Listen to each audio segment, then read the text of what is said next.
सबसे शुक्रगुजार मैं मीडिया वालों की है जो मेरे पास आए हैं, मेरी बात ये बताया इनने किस तरीके से आपने चालू किया है। तो मैं आप लोगों को सलाम करता हूं और जो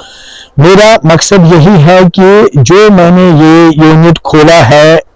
जो ये साइड पोल्यूशन इससे खत्म हो जाता है, जो मैंने ये कूड़ा कचरा जो मैं अपने जितने भी पढ़े लोग लड़के हैं 30-40 लड़के जितने भी मैंने MA करके लड़के इसमें लगाए, 3 व्हीलर लगाए हैं, वो 3 व्हीलर में बेचारे वो माल लाते हैं हमारे पास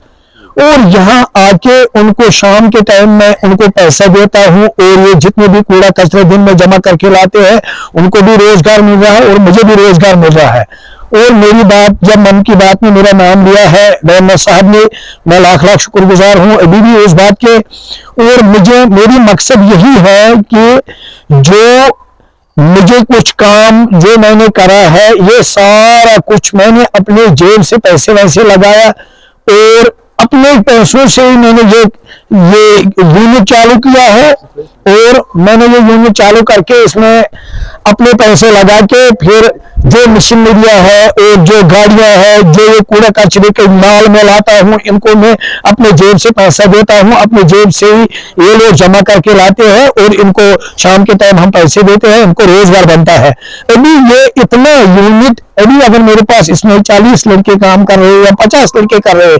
ये अभी यूनिट है खाली 10% है। अगर मुझे सरकार स्टार्टअप स्कीम के तहत मुझे ला सकते हैं, गवर्नमेंट ऑफ इंडिया जब मुझे स्टार्टअप स्कीम में लाएंगे और मुझे